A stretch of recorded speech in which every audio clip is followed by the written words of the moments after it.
নির্বাচিত organise secretary, আন্তর্জাতিক বিষয়ক সম্পাদক। এবারে আমি নির্বাচিত 2001 সালের অ্যাক্টিং চেয়ারম্যান সাহেবের উপস্থিতিতে কৃষি গবেষণা সারা দেশের কৃষিবিদদের ভোটের মাধ্যমে আমি নির্বাচিত অর্গানাইজ সেক্রেটারি। কৃষিবিদ জাভেদ ইকবাল সাহেব প্রেসিডেন্ট, সেখানে ভোটের মাধ্যমে নির্বাচন হয়েছে। দীর্ঘ সময় আমরা এখানে রাজনীতি করেছি কৃষিবিদের হিসেবে।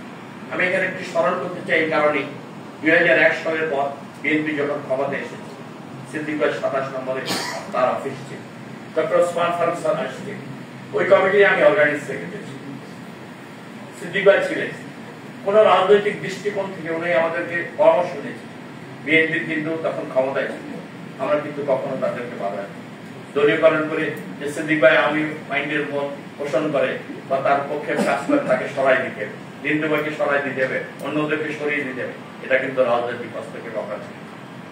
2001 থেকে 6 সাল 7 সাল পর্যন্ত কখনো আমরা করিনি। কিন্তু ভাই সত্য কিনা বলে, সিদ্দিক ভাই আমাদেরকে দেখেছেন, আমাদের ছেলেরা এসে কাজ করছে, এটা সামনের দিকে আমরা এগিয়ে দিই। যারা প্রফেশনাল পেশাদারি করেছে তাদেরকে দিয়ে সামনে এগিয়ে নিয়ে যে এটাকে সুন্দর করে এই ঐতিহ্যটাকে আমরা ধারণ করে রেখে দিই। সেটাই পরবর্তীতে এসে আমরা দেখেছি, আমরা অনেক ব্যথিত হয়েছি, কষ্ট পেয়েছি, যেখানে অনেকেই বলেছি বিগত দিনগুলোতে দলীয়করণ করে এই কৃষি অর্থনীতি সমিতিকে চুরমার করা হচ্ছে, ধ্বংস করা হচ্ছে।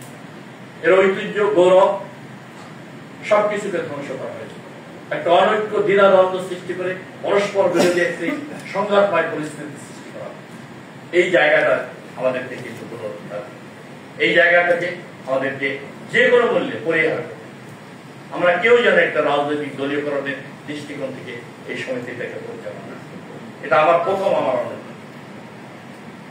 আজকে যারা আমি মনে করি নির্বাচন কমিশনের দায়িত্ব দিয়েছেন আমাদের রাজিউল ভাই, সিনিয়র লোক, অন্যরা যারা রয়েছেন, আমাদের সিনিয়র নেতৃবৃন্দ আলাপ আলোচনা করে আপনার আমাদের অনেক জনের নেতৃত্ব যারা বক্তব্য রেখেছেন, তাদের বক্তব্যগুলো কগনিজেন্সে অবশ্যই যেন এই ব্যর্থয় না ঘটে, তাদের মতামতকে প্রাধান্য দিয়ে আলাপ আলোচনা করে যেটা ভালো হয়, সবাইকে সম্পৃক্ত করে যোগ্য এবং যারা সময় দিতে পারবে তাদেরকে দিয়ে এই সমিতিটাকে আমাদের পুনর্গঠন করতে শক্তিশালী।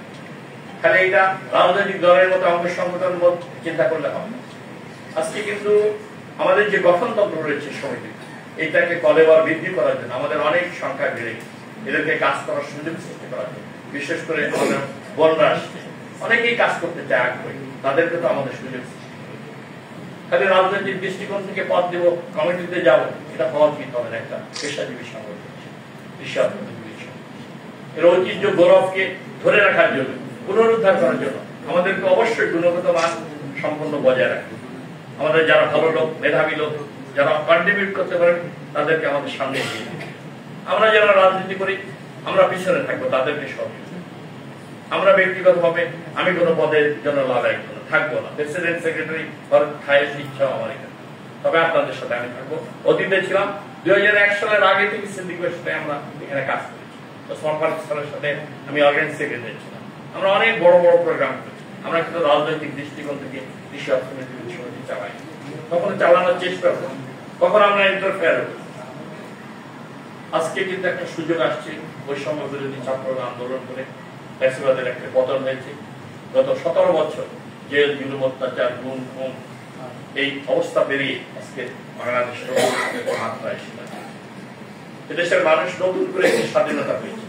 মুক্তিযুদ্ধের, দ্বিতীয় মুক্তিযুদ্ধের একটি স্বাধীনতা আমরা প্রাপ্ত করেছি।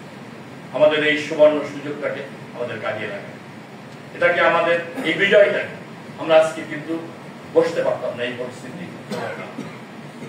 আমরা আমাদেরকে সবাইকে মনে রাখতে হবে যেন আমরা অতীতের যারা করেছে এই ধরনের কলুষিত করেছি এই সময়, আমরা যেন কেউ সেটা থেকে পুনরাবৃত্তি না, এটা হলো সবচেয়ে বড়।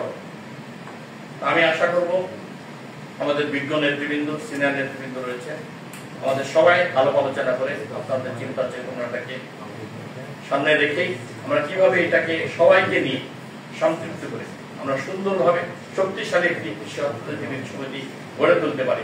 নির্দলীয় ভাবে, দলীয় দৃষ্টিকোণ থেকে অনেক মেধাবী লোকজন রয়েছে যারা বিভিন্ন দল করেন, কোনো দল করেন, তাদেরকেও সুযোগ দিতে হবে যারা কন্ট্রিবিউট করতে পারে। আমি এই অনুরোধটাই আমার বেশি থাকবে, সবাইকে নিয়ে আমরা সুন্দরভাবে, বিভিন্ন সেক্টর রয়েছে, বিভিন্ন প্রতিষ্ঠান রয়েছে, তাদের যেন প্রতিনিধিত্ব হয়। আজকে আমাদের কলেজের অনেক বৃদ্ধি হয়েছে, তাদেরকে আমাদের সম্পৃক্ত করে আমাদের ছেলেদের, তরুণ যারা বেকার রয়েছে, এদেরকে চাকরি সংস্থানের জন্য আমাদের একটা লিয়াজো কমিটি বা প্রফেশনাল চাকরিজীবীদের জন্য একটা কমিটি আমার মনে হয় প্রতিটি প্রতিষ্ঠানে আমাদের করা উচিত। এই সব বেকারদের কর্মসংস্থান সুযোগ করার জন্য, পেশাগত সমস্যা সমাধান। আর যে সামনে যে আমাদের কাউন্সিল হবে, আলাপ আলোচনা করে আপনাদের মতামত নিয়ে আমরা সেটা গিয়ে সবাইকে কিভাবে সম্পৃক্ত করা যায়, সুন্দরভাবে আমরা কমিটি করতে পারি ঐক্যবদ্ধভাবে, সেই দিক থেকে নজর দিয়ে আমরা সামনের দিকে এগিয়ে যাব। আমাদের দুঃখ, কষ্ট, বেদনা, বঞ্চনা রয়েছে, এটা সত্য, বিগত দিনে রয়েছে, এটাও আমাদের বিবেচনা। তার মানে এই নয় যে আমরা যদি সম্পূর্ণভাবে ওইভাবে আগের মতো করি, অন্যরা যেটা করেছেন সেটা করতে গেলে এটা এই সমিতিটা চাওয়া অনেক, যেমন রিন্টু ভাই দুঃখ কষ্ট করে বলেছে, ওনার কিন্তু চাওয়া করা এখানে কিছু না, দুঃসময় উনি ধরে রেখে এটাকে সামনের দিকে এগিয়ে নিয়ে গেছে। আমরা যদি ওনাকে রাখতে পারি, ওনার মতো হলো, আমরা অবশ্যই এই সমিতিটা উপকৃত হবো, সবাই এখানে থাকতে হবে, কাজ করতে হবে। আমাদের অনেক লোক রয়েছে, মিজান ভাই রয়েছে, কেনেডি ভাই রয়েছে, দীর্ঘদিন ধরে এই সমিতিতে কাজ করছেন, আমাদের চুন্নু ভাই, আমাদের শিকদার ভাই স্যার রয়েছেন, আমাদের সবাইকে আমরা সুন্দরভাবে নতুন দিগন্তের সূচনা করে আমরা সামনের দিকে এগিয়ে যাব। এখানে সবার ধৈর্য, সহনশীলতা ও মত প্রকাশের স্বাধীনতা দিই সবাইকে, আমাদেরকে পরস্পরের প্রতি শ্রদ্ধাবোধ, সম্মানবোধ, স্নেহবোধ, এগুলো কিন্তু আমাদের থাকতে হবে। আমাদেরকে নিজেরা যদি উগ্র হয়, এটা আমাদের কোনোভাবে কাঙ্ক্ষিত হবে। আমাদের কোনো প্রবলেম থাকে আমরা প্রমে তুলে ধরবো আমাদের সঙ্গে, যেমন তারেক বলেছে অনেক দুঃখ কষ্ট, আমাদের তার সাথে এখন বঞ্চিত হয়েছে, কষ্ট হয়েছে, পারমিন অনেক কষ্ট করেছে, তারা নির্যাতিত হয়েছে, একটা চাকরিও পায়নি, অনেকে